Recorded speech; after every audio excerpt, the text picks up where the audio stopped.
وَقُلْ جَاءَ الْحَقُّ وَزَهَقَ الْبَاطِلُ۔ بزرگوں اور دوستو، کلمہ لا الہ الا اللہ کی تشریح بیان کی جا رہی ہے۔ ابتدائی حصہ اس کلمے کا لا الہ ہے، اور اس میں اللہ رب العالمین نے جن الہوں کی نفی کی ہے اس میں سے ایک اولیاء پرستی بھی ہے۔ جن الہوں کے شرک سے اللہ نے منع فرمایا ان میں سے ایک بزرگ پرستی، شخصیت پرستی بھی ہے۔ اللہ رب العالمین نے اس کو اولیاء پرستی قرار دیا ہے، اور اسی اولیاء پرستی کے مظاہر آپ معاشرے اور سماج میں بڑی شد و مت کے ساتھ پھیلے ہوئے دیکھیں گے کہ لوگ یا خواجہ کے نعرے لگاتے ہیں، یا عبد القادر جیلانی کے نعرے لگاتے ہیں، قطب اور ابدال کے نعرے لگاتے ہیں۔ اسی طرح خضر علیہ السلام سے مدد مانگتے ہیں، حضرت الیاس علیہ السلام سے مدد مانگتے ہیں، خواجہ معین الدین چشتی یا خواجہ فرید الدین گن شکر یا بابا فرید الدین وغیرہ اور جو بھی اس طرح کے اولیاء ہیں، یہ ان سے استمداد بالغیب یا استغاثہ لوگوں نے اس شدت کے ساتھ میں معاشرے میں عام کیا ہے کہ آپ دیکھیں گے کہ ایسا لگتا ہے گویا یہی لوگوں نے دین سمجھا ہوا ہے، حالانکہ اس کا دین سے ذرہ برابر کا تعلق نہیں ہے، سوائے شرک کے کچھ بھی نہیں ہے۔ تو یہ اولیاء پرستی مسلمانوں میں بڑی شدت کے ساتھ میں آ گئی۔ یہ ایسا شرک ہے جس سے اللہ رب العالمین نے بہت پہلے ہی منع فرما دیا ہے۔ چنانچہ اللہ رب العالمین نے اپنی کتاب کے اندر فرمایا وَلَوْ كَانُوا يُؤْمِنُونَ بِاللَّهِ وَالنَّبِيِّ وَمَا أُنزِلَ إِلَيْهِ مَا اتَّخَذُوهُمْ أَوْلِيَاءَ، اگر لوگ صحیح معنوں میں اللہ پر اور اس کے نبی پر اور اس کی کتاب پر ایمان رکھنے والے ہوتے تو اللہ کے علاوہ یہ ولیوں کو اختیار نہ کرتے۔ لیکن افسوس کی بات ہے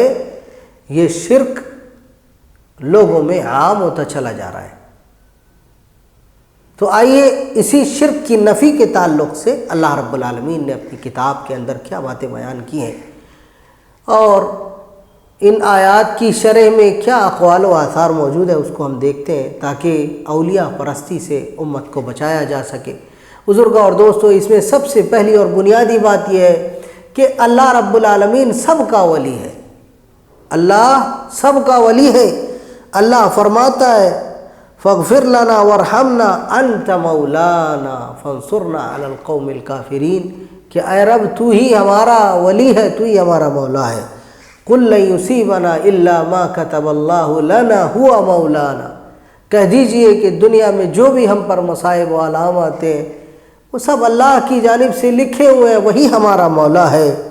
بل اللہ مولاکم وہو خیر الناصرین، یقیناً اللہ رب العالمین ہی تمہارا مددگار ہے اور وہ بہترین مددگار ہے، وہی مولا ہے۔ ثم ردوا الی اللہ مولاہم الحق، پھر تم سب اللہ رب العالمین کی جانب لوٹو جو تمہارا برحق مولا ہے۔ وَإِن تَوَلَّوْا فَاعْلَمُوا أَنَّ اللَّهَ مَوْلَاكُمْ، اگر یہ پھیٹ پھیر جائیں، انکار کر جائیں تو تم اللہ کی جانب لوٹ آؤ، کیونکہ اللہ ہی تمہارا مولا ہے۔ هُنَالِكَ تَبْلُو كُلُّ نَفْسٍ مَا أَسْلَفَتْ وَرُدُّوا إِلَى اللَّهِ مَوْلَاهُمُ الْحَقِّ، یہاں بھی اللہ رب العالمین نے اپنے مولا ہونے کا ذکر فرمایا۔ وَاعْتَصِمُوا بِاللَّهِ هُوَ مَوْلَاكُمْ، تم اللہ رب العالمین کو مضبوطی سے تھام لو، وہی تمہارا مولا ہے۔ ذَلِكَ بِأَنَّ اللَّهَ مَوْلَى الَّذِينَ آمَنُوا، یقیناً اللہ رب العالمین اہل ایمان کا مولا ہے۔ اللہ ولی الذین آمنوا، اللہ مومنوں کا ولی ہے۔ واللہ مولاکم وہو العلیم الحکیم، اللہ رب العالمین ہی ولی ہے، وہی علیم اور حکیم ہے۔ ان تتوبا الی اللہ فقد صغت قلوبکما وان تظاہر علیہ فان اللہ هو مولاه، یقیناً اللہ اپنے نبی کا بھی مولا ہے، سب کا مولا اللہ رب العالمین ہے، سارے انبیاء کا، سارے مومنین کا، سب کا مددگار، سب کا ناصر، سب کا محب، سب کا محبوب، سب کا ملجا و ماوا اللہ رب العالمین ہے۔ لہذا جس نے اللہ کو چھوڑ کر کے کسی اور کو ولی بنایا وہ دراصل اللہ رب العالمین کے ساتھ شرک کر رہا ہے۔ جس نے اللہ کے علاوہ کسی اور کو مولا بنایا اس نے دراصل اللہ کے ساتھ میں شرک کیا، اور یہ ولایت کا شرک ہے، اس کو شرک اولیاء کہا جاتا ہے، اولیاء پرستی کا شرک ہے۔ یہ اللہ رب العالمین نے اس سے کتاب اللہ میں بہت سارے مقامات پر منع فرمایا ہے۔ اللہ فرماتا ہے یا ایھا الذین آمنوا لا تتخذوا آباءکم واخوانکم اولیاء ان استحبوا الکفر علی الایمان ومن یتولہم منکم فاولئک هم الظالمون۔ کیا ایمان والو تم کسی کو ایسا ولی نہ بناؤ جس سے تم ایمان سے کفر میں چلے جاؤ اور ایمان سے شرک میں داخل ہو جاؤ اور تم ظالم بن جاؤ، چاہے ایسے ولی تمہارے باپ کیوں نہ ہو، تمہارے بھائی کیوں نہ ہو، تمہارے رشتہ دار کیوں نہ ہو، کسی کو بھی ایسا ولی نہ بناؤ، کسی کو بھی اللہ کے ساتھ میں شریک نہ کرو۔ وَمَا لَكُم مِّن دُونِ اللَّهِ مِنْ أَوْلِيَاءَ، کیونکہ اللہ کے سوا تمہارا کوئی مددگار نہیں ہے، کوئی اللہ کے علاوہ تمہارے اولیاء نہیں ہے۔ قُلْ أَفَاتَّخَذْتُم مِّن دُونِهِ أَوْلِيَاءَ، اے نبی آپ کہہ دیجئے کہ اے لوگو تم نے اللہ کو چھوڑ کر کے کن کن کو ولی بنا رکھا ہے۔ وَمَن يُضْلِلْ فَلَن تَجِدَ لَهُمْ أَوْلِيَاءَ مِن دُونِهِ، یاد رکھو یہ جتنے اللہ کو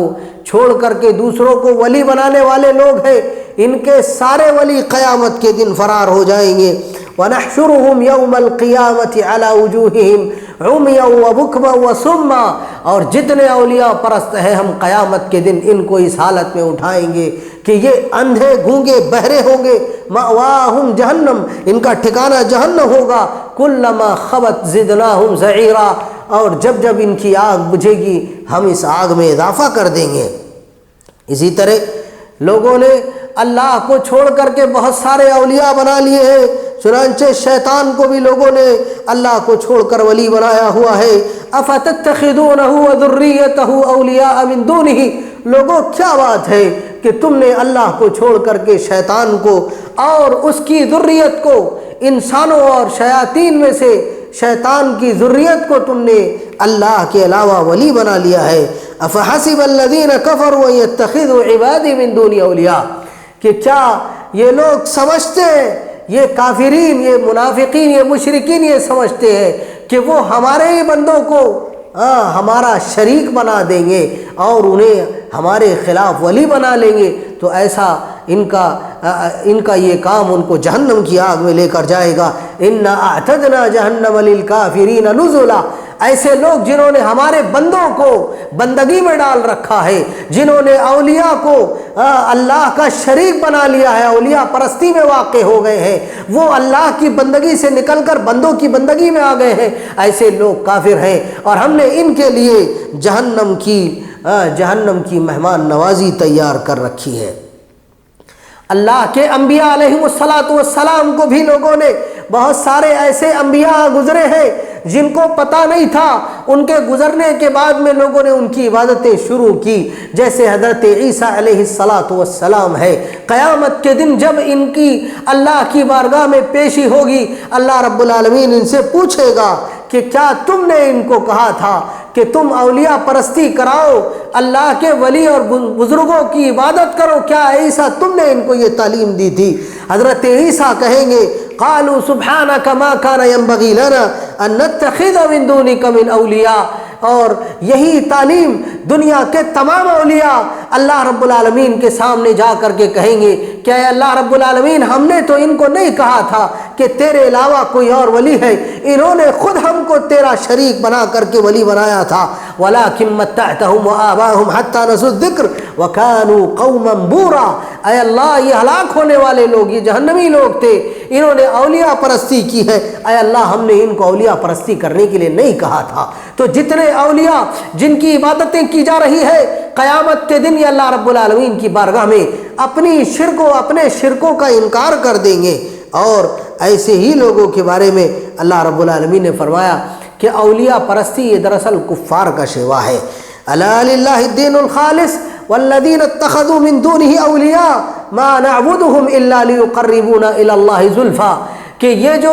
مشرکین مکہ ہے انہوں نے اللہ کے علاوہ بہت سارے ولی بنا رکھے ہیں، جیسے جبریل کو یہ پوچھتے ہیں، میکائیل کو پوچھتے ہیں، حضرت ابراہیم علیہ السلام کو، حضرت اسماعیل علیہ السلام کو، اور بھی اللہ کے برگزیدہ بندوں میں ود، سواع، یغوث، یعوق کو پوجا کرتے ہیں، اور ایسے ہی اللہ کے اور بھی برگزیدہ بندے ہیں۔ ان اولیاء کو انہوں نے اللہ کا شریک بنا رکھا ہے، اور آپ ان سے پوچھیں گے کہ تم اولیاء پرستی کیوں کرتے ہو، تو وہ کہیں گے ہم اولیاء پرستی نہیں کرتے ہیں، بلکہ ہم تو ان کو اللہ کے اور اپنے درمیان واسطہ اور وسیلہ مانتے ہیں۔ تو دراصل ان کا یہ واسطہ اور وسیلہ بنانا شرک ہے، یہ وسیلہ غیر شرعی ہے۔ اللہ رب العالمین نے صاف طور سے منع فرما دیا کہ اللہ کے علاوہ تم کسی اور کو ولی بناؤ گے، کسی اور کو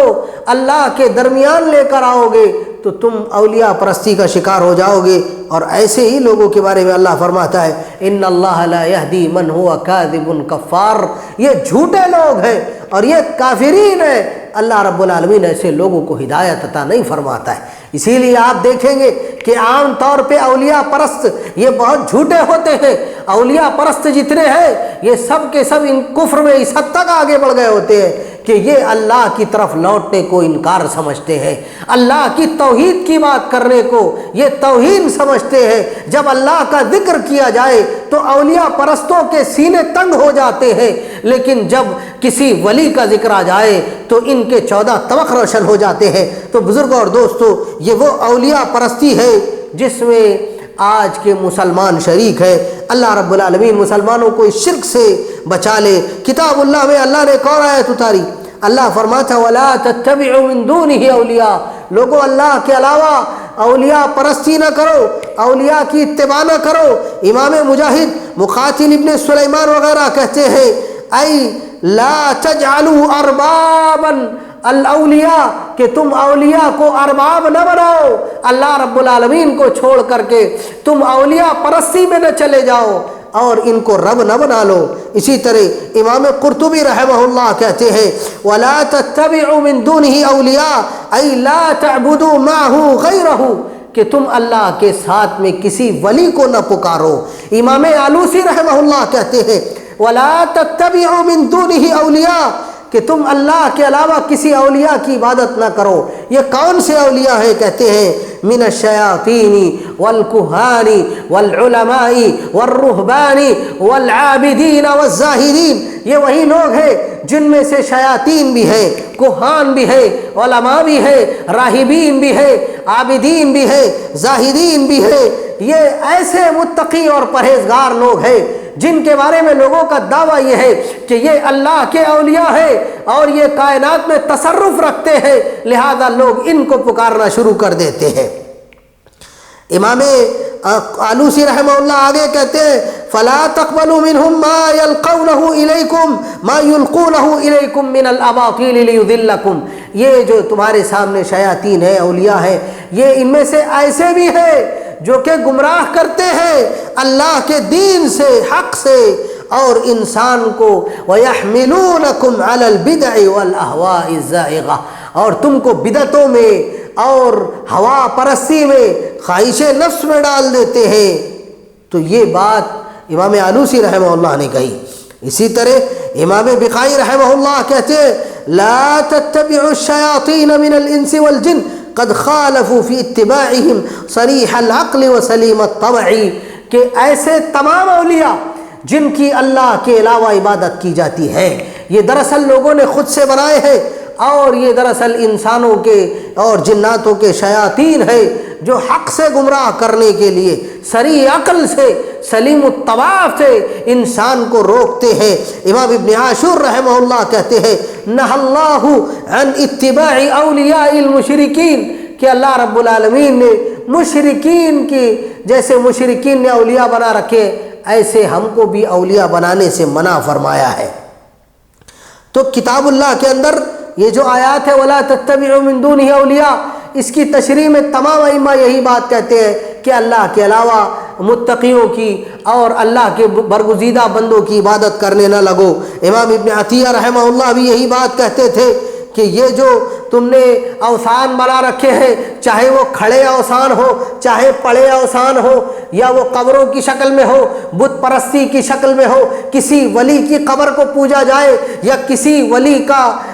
کی تصویر کو پوجا جائے، یہ سب کے سب اولیاء پرستی ہے اور یہ شرک کے مظاہر ہے۔ امام ابن حیان رحمہ اللہ کہتے تھے نہى اللہ عن ابتغاء اولیاء من دون اللہ کالاصنام والنار والکواکب وغیر ذالک، کہ اللہ رب العالمین نے ہر طرح کی اولیاء پرستی سے منع فرمایا ہے، چاہے وہ بت پرستی ہو، چاہے احبار پرستی ہو، چاہے نار پرستی ہو، چاہے کواکب پرستی ہو، ہر طرح کی یہ جو اولیاء پرستی ہے اس سے اللہ رب العالمین نے منع فرمایا ہے۔ اسی طرح امام ابو سعود رحمہ اللہ ولا تتبعوا من دون اولیاء کی تشریح میں کہتے ہیں لا تتبعوا متجاوزین اللہ، کہ یہ جو شرک میں حد سے تجاوز کرنے والے لوگ ہیں ان کی اتباع نہ کرو، یہ اللہ کے علاوہ اپنی عبادت میں تم کو لگا رہے ہیں۔ تو بزرگوں اور دوستو، تمام ائمہ کے اقوال اسی جانب گئے ہیں کہ یہ جو اولیاء پرستی دراصل مسلمانوں کے اندر آئی ہے یہ غلو کی وجہ سے آئی ہے، شخصیات کے اندر غلو پرستی سے آئی ہے۔ جب آدمی غلو میں واقع ہوتا ہے کسی شخصیت کے بارے میں، کسی ولی کے بارے میں، کسی پیر کے بارے میں، کسی فقیر کے بارے میں، کسی زاہد اور عابد آدمی کے بارے میں جب وہ غلو کا شکار ہوتا ہے تو پھر اس کو بندے سے اٹھا کر کے مقام الوہیت میں بیٹھا دیتا ہے۔ پوری تاریخ اس بات کی گواہ ہے کہ قوم نوح سے لے کر کے جناب محمد الرسول اللہ صلی اللہ علیہ وسلم کی قوم تک میں جو سارے شرک آئے ہیں وہ سب کے سب اولیاء پرستی سے آئے ہیں۔ اسی لیے امام بیضاوی رحمہ اللہ کہتے تھے کہ شیطانوں نے انسانوں کو گمراہ کرنے کا آسان طریقہ یہ نکالا ہے کہ اولیاء پرستی میں لگا دو۔ اولیاء پرستی ایک ایسا عمل ہے جس سے بندہ آسانی کے ساتھ میں شرک میں چلا جاتا ہے۔ اللہ رب العالمین نے اس شرک سے منع کرنے کے لیے کتاب اللہ کے اندر بہت ساری دلیلیں عطا فرمائی ہے۔ ان میں سے کچھ دلیلیں بڑی پیاری دلیلیں ہیں، جیسے امام ابن کثیر رحمہ اللہ نے ایک مثال نقل کی ہے۔ اللہ فرما رہا ہے مثل الذین اتخذوا من دون اللہ اولیاء کمثل العنکبوت، کہ جو لوگ اولیاء پرستی کا شکار ہے ان کی مثال مکڑی کے گھر کی سی ہے۔ دراصل جتنے اولیاء پرست ہیں ان کی زندگی کی مثال یہاں پر اللہ رب العالمین نے مکڑی سے دی ہے۔ بھائیو اور دوستو، امام ابن القیم الجوزی رحمہ اللہ اسی مکڑی کے بارے میں کہتے ہیں کہ یہ مکڑی جب اس کا حمل ٹھہرتا ہے تو سب سے پہلے اپنے میاں کو گھونسلے سے باہر نکال دیتی ہے، اور اس کے بعد میں یہ اپنے بچوں کو جب پرورش دیتی ہے تو اس کے بچے اس کا گوشت کھاتے ہیں، یعنی اس کے بچے اپنی ماں کو کھاتے ہیں اور اس کے بعد میں پرورش پاتے ہیں، اور جب بچے بڑے ہو جاتے ہیں تو یہ ماں کو ختم کر دیتے ہیں۔ تو یہ تمام اولیاء پرستوں کا معاملہ ہے۔ یہ ایسے مشرکین ہیں جو اپنی ذات کو کھا لے رہے ہیں، اپنی ذات کو نقصان پہنچا رہے ہیں۔ اللہ رب العالمین نے ایسے لوگوں سے کہا تھا کہ اگر تمہارے اولیاء کے اندر اتنی طاقت ہے تو وہ جو ایک مکھی ان سے چھین کر کے لے کر کے جاتی ہے، ضرب اللہ مثلا، لوگوں اللہ نے ایک مثال بیان کی ہے اور یہ مثال مکھی کی ہے۔ اگر مکھی ان سے کچھ چھڑا لے جائے تو ان کی اتنی طاقت نہیں ہے کہ اس کو یہ کیا کر سکے، واپس بلا سکے۔ تو یہ مکھی کو اللہ رب العالمین نے کیا کیا ہے، نشانی بنا دیا ہے۔ تمام اولیاء پرستی کی جو اوقات یاد دلانے کے لیے اللہ نے اس مکھی کو پیدا فرمایا ہے۔ اسی لیے آپ دیکھیں گے کہ امام ابن القیم الجوزی رحمہ اللہ نے اسی سلسلے میں کچھ بہت پیاری باتیں نقل کی ہے۔ پہلی بات آپ نقل کرتے ہیں کہ اللہ رب العالمین نے مکھی کو اس لیے پیدا فرمایا تاکہ ولایت کے شرک کو ختم کیا جا سکے۔ یہ جو اولیاء پرستی ہے اس کو ختم کیا جا سکے، اس لیے اللہ رب العالمین نے مکھی کو پیدا فرمایا، پہلی وجہ۔ دوسری وجہ بیان کرتے ہوئے کہتے ہیں کہ اللہ رب العالمین نے مکھی کو جبار اور متکبر لوگوں کے جبر اور مکر اور ان کے تکبر کو نیچا دکھانے کے لیے اللہ نے مکھی کو پیدا فرمایا۔ ففی تاریخ الملوک والامم ان ملکا قد کان جبارا فکان السبب فی ہلاکہ ذبابۃ اصابتہ بالحمى فلقی حتفہ، کہ تاریخ الرسل والامم والملوک کے اندر ایک بادشاہ کا ذکر آیا بنو اسرائیل کے کہ یہ بادشاہ ایسا تھا جس کو ایک مکھی نے کاٹ لیا تھا، اور اس مکھی کے کاٹنے پر وہ بندہ دنیا سے چلا گیا۔ وَمَن نَمْرُودُ فِي زَمَنِ سَيِّدِنَا إِبْرَاهِيمَ عَنَّا بِبَعِيدٍ فَقَدْ أَهْلَكَهُ اللَّهُ بِبَعُودَةٍ، اللہ رب العالمین نے ایک مچھر کے ذریعے کیا کیا؟ نمرود کو ہلاک کیا ہے۔ خلق اللہ الذبابۃ حتی یعرف الانسان قدرہ، اللہ رب العالمین نے انسان کی قدر بتانے کے لیے، اس کی اوقات یاد دلانے کے لیے مکھی کو پیدا فرمایا ہے۔ وحتی یعرف حدہ، اور انسان کو اس کی حد یاد دلانے کے لیے مکھی کو پیدا فرمایا ہے۔ وحتی تعرف انک بقوتک وبجبروتک وبطولک وعرضک وبمالک وبحسبک وبنسبک قد تقوم باذلالک ذبابۃ فلم التکبر۔ امام ابن القیم الجوزی رحمہ اللہ کہتے ہیں کہ تمہاری تمام قوت اور طاقت اور جبروت اور قوت اور بطش کے باوجود، تمہارے مال اور حسب و نسب کے باوجود، تمہارے چہرے پر جو مکھی بیٹھ کر کے تم کو ذلیل کرتی ہے، تمہاری اتنی اوقات نہیں ہے کہ اس کو کیا کر سکو، ہاں جی، اس کو تم جو ہے بیٹھنے سے روک سکو۔ ادھر سے منع کرو گے کہیں اور جا کے بیٹھے گی بدن میں، لیکن انسان اس کو روک نہیں سکتا ہے۔ وَمَهْمَا فَعَلَ الْإِنسَانُ فَلَمْ يَسْتَطِعْ أَنْ يَخْلُقَ مِثْلَهَا، اسی طرح اللہ رب العالمین نے اس کو اس لیے بھی مثال بنایا ہے کہ کوئی انسان کتنا بھی بڑا پہنچا ہوا عابد اور زاہد بن جائے، کتنا بڑا ولی بن جائے، لیکن وہ اس جیسی مکھی تک پیدا نہیں کر سکتا ہے، اور اس میں روح نہیں ڈال سکتا ہے، کیونکہ روح تو اللہ رب العالمین کی ایسی مخلوق ہے جو اللہ رب العالمین نے راز بنایا ہے جس کو۔ وَكَانَتِ الْعَرَبُ تَضَعُ عِنْدَ الصَّنَمِ زَعْفَرَانَ يَأْخُذُهَا الذُّبَابُ فَيَشْكُونَ النَّبِيَّ وَالذُّبَابُ فَيَشْكُونَ عِنْدَ النَّبِيِّ صلی اللہ علیہ وسلم۔ امام ابن القیم الجوزی رحمہ اللہ کہتے ہیں کہ مشرکین عرب اپنے اولیاء کے مزارات پر، اپنے اولیاء کی قبروں پر کیا کرتے تھے؟ زعفران لے جا کے چڑھاتے تھے، لیکن یہ مکھی جا کر کے زعفران اللہ کے حکم سے اٹھا کر لے جاتی تھی اور کہیں اور لے جا کے ڈالاتی تھی۔ تو مشرکین نے اللہ کے نبی سے شکایت کی کہ اللہ کے نبی، یہ جو مکھیاں ہیں ہمارے جو اولیاء ہیں ان کی قبروں سے زعفران اٹھا کر کے لے جاتی ہے، بڑی تکلیف دیتی ہے یہ ہم کو۔ تو اللہ کے رسول صلی اللہ علیہ وسلم نے فرمایا تھا کہ یہ اولیاء پرستوں کو ذلیل کرنے کے لیے اللہ رب العالمین نے مکھیاں بنائی ہے، اور انہی اولیاء پرستوں پر اور بتوں کے اور قبروں کے شرک کرنے والوں کے لیے اللہ ان کو جہنم میں سزا دینے کے لیے بھی رکھے گا۔ والذباب كلها في النار الا النحلہ، اللہ کے نبی نے فرمایا تھا کہ جتنے مشرکین ہیں، چاہے وہ قبر کی پوجا کرنے والے، اولیاء پرستی کرنے والے، یا کسی بھی طرح کا شرک کرنے والے، سب کو سزا دینے کے لیے اللہ نے جہنم میں مکھیاں بھی رکھی ہے، اور یہ اہل جہنم کو وہاں بھی تکلیف دے گی۔ اے مشرکین مکہ، تم کو یہ مکھیاں دنیا میں بھی تکلیف دے رہی ہے، آخرت میں بھی تکلیف دے گی۔ ٹھیک ہے، اسی طرح امام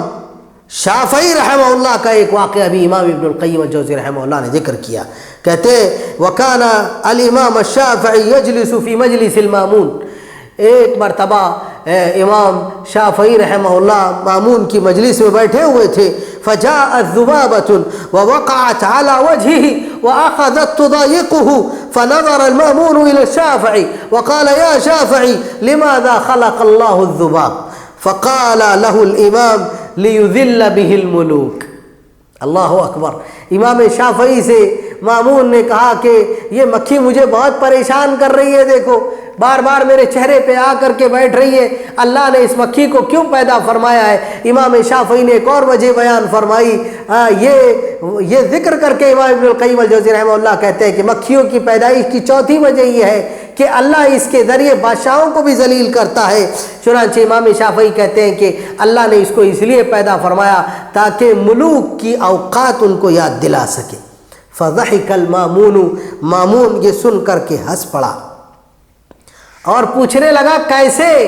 کیسے مکھی ایک بادشاہ کو ذلیل کرتی ہے؟ تو امام شافعی رحمہ اللہ نے کہا فلا يستطيع احد من الرعية ان يضع اصبعه مثلا في وجه الامير او في عينيه او ان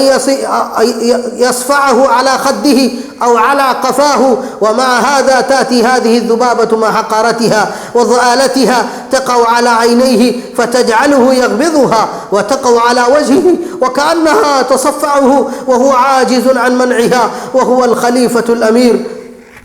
کہ یہ جو امیر آدمی ہے، یہ جو بادشاہ ہے، یہ بادشاہ اور خلیفہ، اس کی اتنی جو عزت ہے کہ کوئی آدمی آ کر کے بغیر بادشاہ کی مرضی کے اس کے چہرے پہ اپنا ہاتھ نہیں لگا سکتا، اس کی مجلس میں بیٹھ نہیں سکتا، اس کی ناک پر ہاتھ نہیں لگا سکتا، ہاں اس کے کمرے میں بغیر اجازت کے داخل نہیں ہو سکتا۔ لیکن ایک حقیر فقیر مکھی کو اللہ رب العالمین نے بادشاہ کی ذلت بتانے کے لیے پیدا فرمایا، چنانچہ یہ مکھی بادشاہ کی اجازت کے بغیر ایک بادشاہ کی ناک پر جا کے بیٹھ جاتی ہے، ایک بادشاہ کے سب سے خوبصورت چہرے پہ جا کر کے بیٹھ جاتی ہے اور اس کے حسین و جمیل چہرے کے اوپر اپنی مرضی سے تصرف کرتی ہے، اور بادشاہ کچھ نہیں کر سکتا ہے۔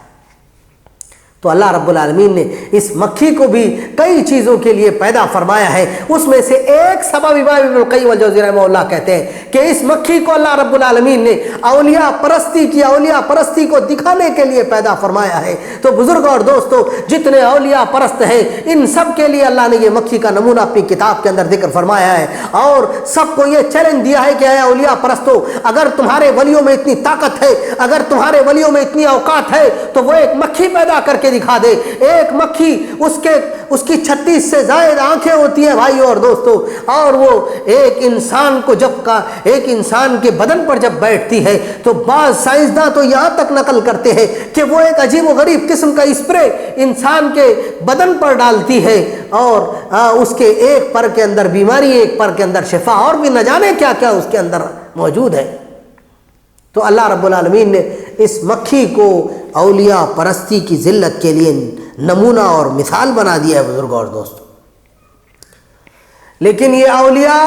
اولیاء پرست اس حد تک اپنی اولیاء پرستی میں چلے گئے کہ انہوں نے شریعت سے ہٹ کر کے طریقت کا ایک الگ راستہ اختیار کر لیا، جس کو طریقت الاولیاء کہا جاتا ہے، طریقت القطب کہا جاتا ہے، طریقت الابدال کہا جاتا ہے، اسی طرح طریقت الانجاب کہا جاتا ہے۔ یہ نجیبوں کا راستہ ہے، قطبوں کا راستہ ہے، ابدالوں کا راستہ ہے، اور یہ دعویٰ کرتے ہیں کہ ہمارے اولیاء یہ نبیوں سے زیادہ بڑے ہیں، ہمارے اولیاء کو جیسے نبیوں میں درجے اور مراتب ہیں ویسے اولیاء میں درجے اور مراتب ہیں۔ اور ایک ولی نبی سے زیادہ عظمت رکھتا ہے، ایک نبی تو مردوں سے علم حاصل کرتا ہے، لیکن نبی کے پاس جو مردوں کا علم ہوتا ہے اس سے اعلیٰ ترین علم ولی کے پاس میں ہوتا ہے، اور وہ ڈائریکٹ حی سے حی تک پہنچتا ہے۔ اس طریقے کے ان کے دعوے ہیں، اور انہوں نے ایسے دعوے کیے ہوئے ہیں۔ امام ابن تیمیہ رحمہ اللہ نے اولیاء الرحمن اور اولیاء الشیطان کے اندر ایسے تمام اولیاء پرستوں کے بارے میں بڑے حقائق کھولے ہیں۔ آپ نے کہا ہے کہ یہ جتنے اولیاء پرست ہیں انہوں نے شریعت سے ہٹ کر کے طریقت کا ایک راستہ ایجاد کیا ہوا ہے۔ وَيَدَّعُونَ أَنَّ عِندَهُمْ خَاتَمُ الْأَوْلِيَاءِ، اور یہ دعویٰ کرتے ہیں کہ ان کے پاس میں خاتم الاولیاء ہے، جیسے تمہارے پاس میں خاتم النبیین ہے ویسے ان کے پاس میں خاتم الاولیاء ہے۔ اسی طرح ان کا ایک اور دعویٰ یہ ہے کہ محمد الرسول اللہ صلی اللہ علیہ وسلم کو ظاہری علم دیا گیا تھا، لیکن ایک ولی کو باطنی علم دیا جاتا ہے، اس کو علم لدنی حاصل ہوتا ہے، اور نبی کو جو علم حاصل ہوتا ہے وہ علم وحی ہوتا ہے، لیکن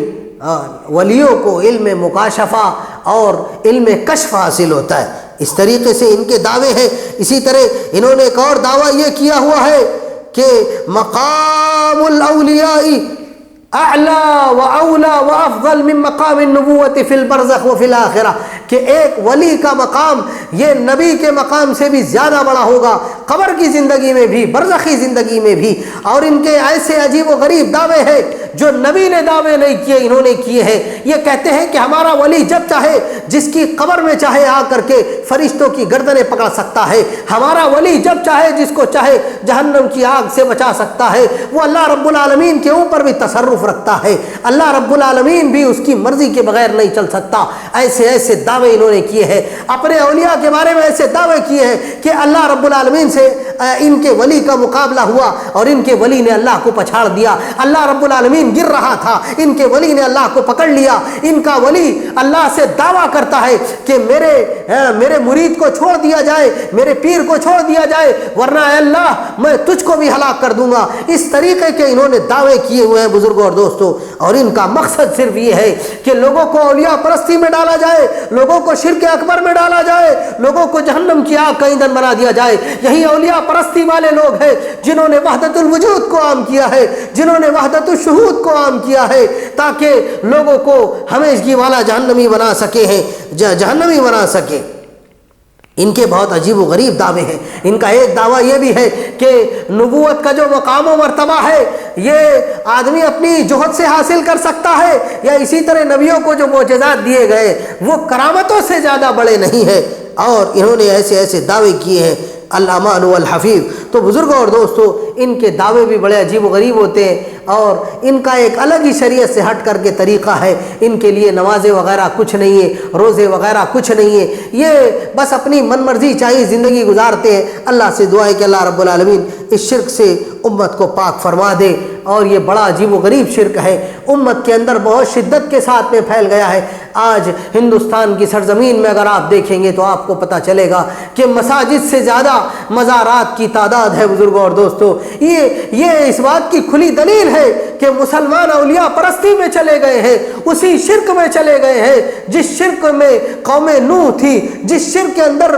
دیگر قومیں تھیں، اسی شرک کے اندر آج امت محمدیہ بھی چلی گئی ہے۔ اللہ سے دعا ہے کہ اللہ رب العالمین اس امت کو شرک اولیاء پرستی سے بچا لے۔ سبحانک اللہم ربنا و بحمدک، اشہد ان لا الہ الا انت، استغفرک و اتوب الیک، وصلی اللہ علی النبی۔